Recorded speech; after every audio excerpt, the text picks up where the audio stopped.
Hello everyone, welcome back to my channel zoology by Mona Shekhawat. आप सब कैसे हैं? आई होप आप सब ठीक होंगे और अपनी तैयारी कर रहे होंगे। आज का जो ये सेशन रहने वाला है वो इस रिगार्डिंग रहने वाला है कि आपको हैंड रिटन नोट्स बनाने चाहिए या पहले से जो नोट्स हैं उन्हीं आपको रेडीमेड नोट्स कहीं से मिल जाए तो उनसे आपको काम चलाना चाहिए। दूसरा हम बात करेंगे, अगर आपको हैंड रिटन नोट्स बनाने हैं तो हैंड रिटन नोट्स बनाते समय आपको किन किन बातों का ध्यान रखना है। तो वीडियो को लास्ट तक ज़रूर देखें और अगर अभी तक आपने मेरे चैनल को सब्सक्राइब नहीं किया है तो चैनल को सब्सक्राइब करें, अपने फ्रेंड्स से इसे शेयर करें। तो चलिए स्टार्ट करते हैं आज का वीडियो। सबसे पहले तो मैं बात करूंगी कि कमेंट सेक्शन में जो मोस्ट कॉमनली आस्क्ड क्वेश्चन है वो यही है कि मैडम हमारे पास जो स्टडी मटेरियल है, जो मॉड्यूल है, जो एनसीईआरटी है या कोई भी पर्टिकुलर हमारे पास नोट्स हैं तो हम उन्हीं नोट्स से तैयारी करें या फिर हम अपने खुद के नोट्स खुद बनाएं। ये बहुत ज़्यादा आपसे क्वेश्चन, आप लोग मुझसे ये क्वेश्चन पूछते हैं और मैं इसका आंसर देने की कोशिश भी करती हूँ। तो मैंने कहा आज इसका पूरा अच्छी तरीके से ही वीडियो बना के आंसर दे दिया जाए। तो अगर मेरे से आप ये क्वेश्चन पूछोगे और मैं मेरे अनुसार अगर ये राय दूं और जितने भी आसपास के जो लोग हैं जिन्होंने तैयारी करी, जिनको सफलता मिली है, उन सब के रेफरेंस में अगर मैं बात करूं तो सफलता हासिल करने के लिए किसी भी सरकारी नौकरी की अगर आप तैयारी कर रहे हो, किसी भी कंपटीशन की आप तैयारी कर रहे हो, तो आपके लिए सबसे बेस्ट यही होगा कि आप अपने नोट्स अपने आप बनाइए। ठीक है, हैंड रिटन नोट्स खुद से जो हम नोट्स बनाते हैं ना, उसका जो फ़ायदा है वो सबसे ज़्यादा होता है। क्यों? क्योंकि एक तो हम उसको अच्छी तरीके से समझ पाते हैं, हमें अच्छा लगता है, और एक ये हमारे अंदर आदत भी होता है, अपना जो लिखा हुआ है वो हमें ज़्यादा समझ में आता है, चाहे कोई भी सब्जेक्ट हो। ठीक है, तो मेरे अनुसार आपको रेडीमेड नोट्स से कभी भी काम नहीं चलाना चाहिए, आपको अपने नोट्स खुद बनाने चाहिए और नोट्स बनाना बहुत ज़रूरी है। और अभी तक आपने तैयारी स्टार्ट कर दी होगी, कुछ बच्चों का सिलेबस हो गया होगा, कुछ का अभी थोड़ा पेंडिंग होगा। तो मैं आप सभी से कहना चाहूँगी, अगर आप अभी भी आपने नोट्स नहीं बनाए हैं तो अभी भी वैकेंसी अनाउंस नहीं हुई है, आप अपने नोट्स खुद से बना सकते हैं। हैंड रिटन नोट्स आप बना के तैयार कीजिए। तो ये तो आंसर हो गया आपके इस चीज़ का कि मैडम नोट्स हमें बनाने चाहिए या नहीं बनाने चाहिए। मैडम पहले से जो नोट्स बने हुए हैं अगर हम उनको पढ़ते हैं तो फिर क्या दिक्कत है? क्योंकि कई बच्चे आलसी टाइप के होते हैं। तो देखो, वो आप अपने इस हिसाब से निर्धारित कीजिए कि आप किस कैटेगरी के बच्चे हैं, क्योंकि 90% बच्चे ऐसे ही होते हैं जो खुद के नोट्स बनाने में क्या करते हैं, विश्वास रखते हैं, क्योंकि उन्हें पता रहता है कि हाँ ये टॉपिक है, इस टॉपिक में से ये चीज़ इंपॉर्टेंट है, उन्होंने उस चीज़ को क्या किया है, ज़्यादा गौर किया है। और कुछ बच्चे जो पकी पकाई खिचड़ी को खाना चाहते हैं, अच्छे से खुद नहीं बनाना चाहते, तो उनके लिए फिर मेरे पास कोई भी आंसर नहीं है। कहीं ना कहीं वो पास भी कर जाएंगे, लेकिन आलस्य उनके जीवन में अभी से है तो आगे जाके तुम अपने उस आलस्य से किस तरीके से डील करोगे, क्योंकि सिर्फ नौकरी मिलना ही सब कुछ नहीं होता है, नौकरी मिलने के बाद में उसे करना भी है।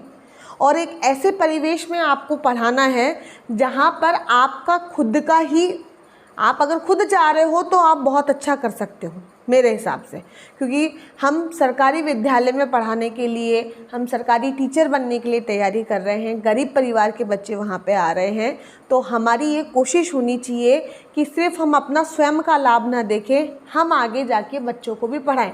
तो आज जो नोट्स तुम बनाओगे ना वो आगे जाके भी तुम्हारे काम आएंगे। नोट्स कभी भी आपके ऐसे नहीं है कि कभी भी बेकार जाएंगे, आपके हमेशा काम आएंगे नोट्स।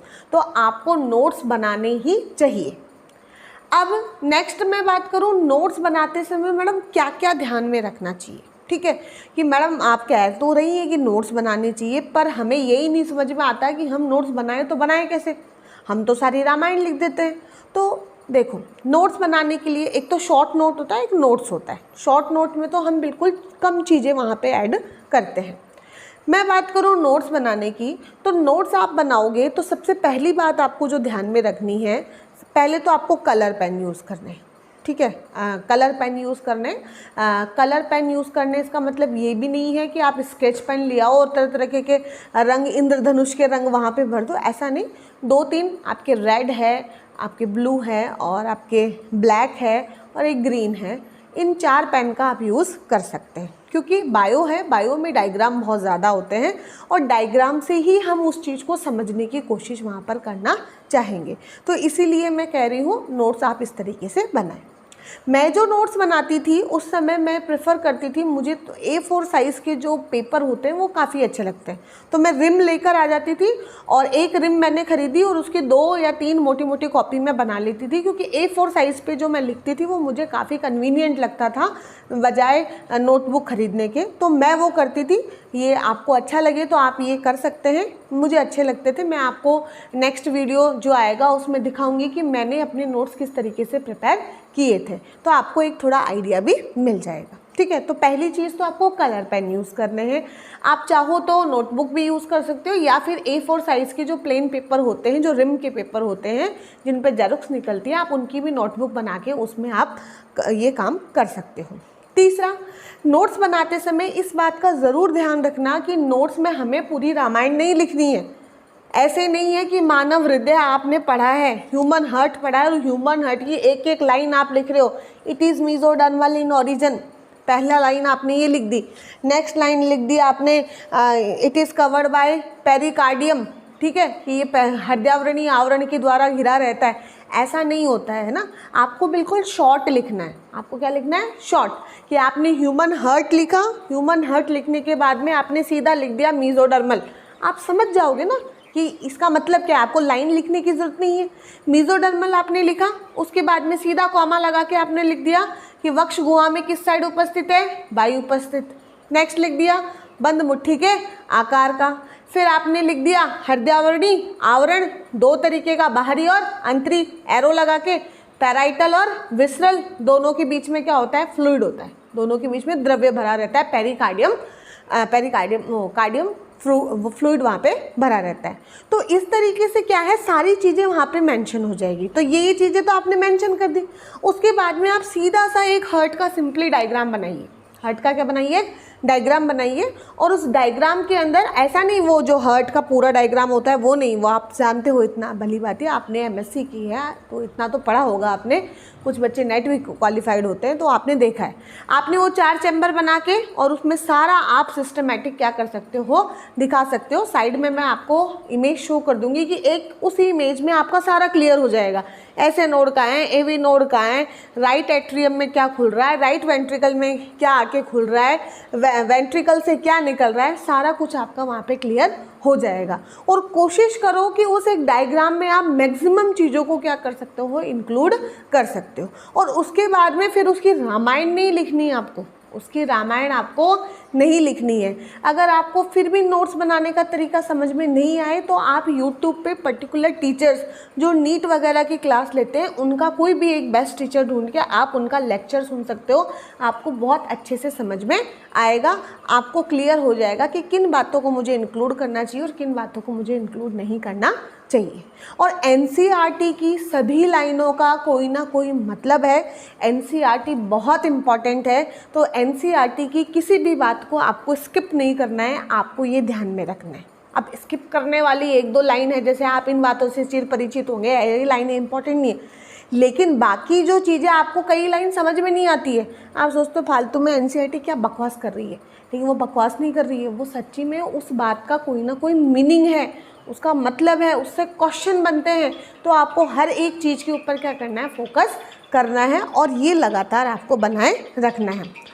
कोई भी आपको डाउट, फिर जब आपका ये हो जाए उसके बाद में नेक्स्ट टॉपिक, कम से कम आपको मतलब बहुत लाइंस में नहीं करना है कि पर्टिकुलर लाइन में आप बनाए जा रहे हो। आपको अपने अकॉर्डिंग शॉर्ट में अच्छे से नोट्स बनाने हैं और ज़्यादा से ज़्यादा मैटर अपने नोट्स में इकट्ठा करने की आपको कोशिश करनी चाहिए।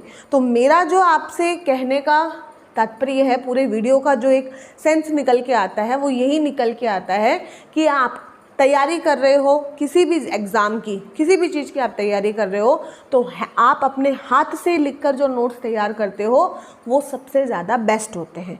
ये मैंने बायोलॉजी के लिए बताया और यही मैं आपको राजस्थान जीके के लिए भी बताऊंगी, क्योंकि राजस्थान जीके में भी बहुत ऐसे टॉपिक हैं, आपको अलग अलग मैटर्स मिलेंगे। कई जैसे कुछ नोट्स में आपको छोटा सा टॉपिक मिलेगा तो कुछ में बहुत बड़ा मिलेगा। तो आपको अपने विवेक के अनुसार स्व विवेक से फैसला लेना है कि आपको मैटर कितना देखना है, ठीक है।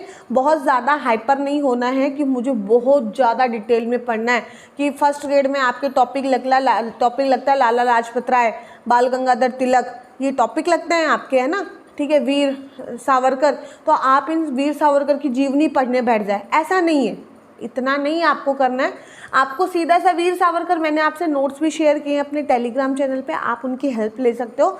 मैंने काफ़ी मेहनत करके वो नोट्स बनाए थे, क्योंकि मैंने कोई ऑनलाइन कोचिंग कोई भी ज्वाइन नहीं की थी फर्स्ट पेपर के लिए, मैंने यूट्यूब से ही प्रिपरेशन की थी।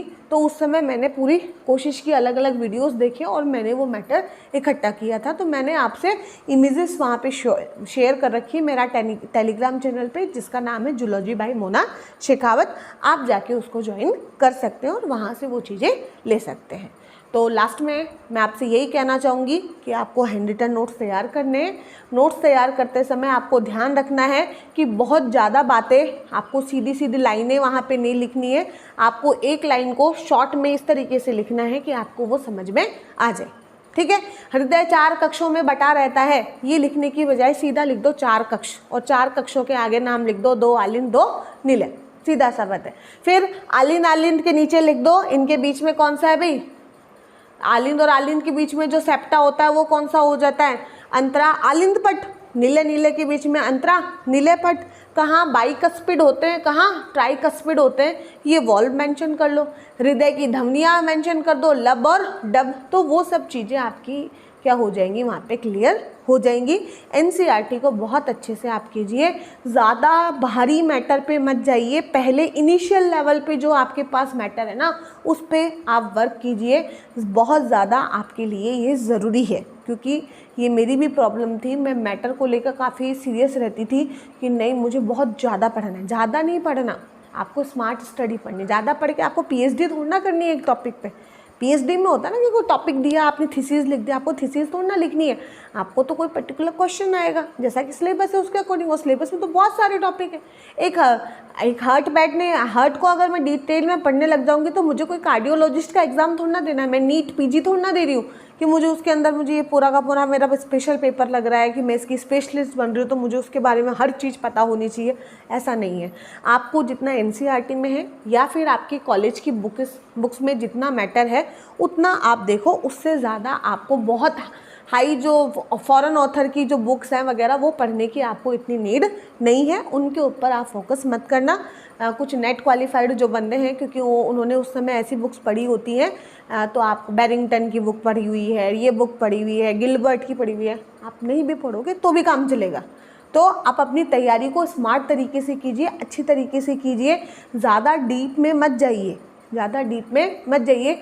आप नॉर्मल जितना है उतना पढ़, जितना आपका एनसीईआरटी है ना उसको तो एटलीस्ट आप कर ही लीजिए, क्योंकि जितने आपके क्वेश्चन है 120 क्वेश्चन जैसे पिछली बार आया था, पिछली बार जो क्वेश्चन आए थे जैसे 120 क्वेश्चन आपके बायो के आ जाते हैं, 30 क्वेश्चन आपके साइकोलॉजी के, ऐसे 150 करके क्वेश्चन आए थे, 300 का पेपर कुछ ऐसा होता है।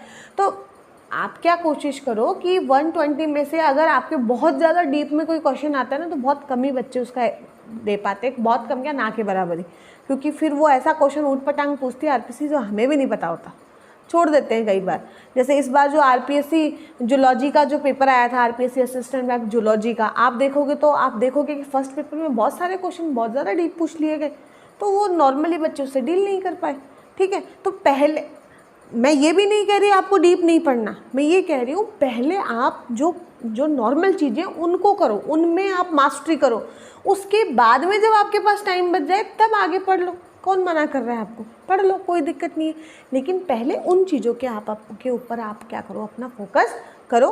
तो आपको वीडियो कैसा लगा कमेंट करके मुझे ज़रूर बताइएगा। Okay, bye everyone, thank you so much for watching my video.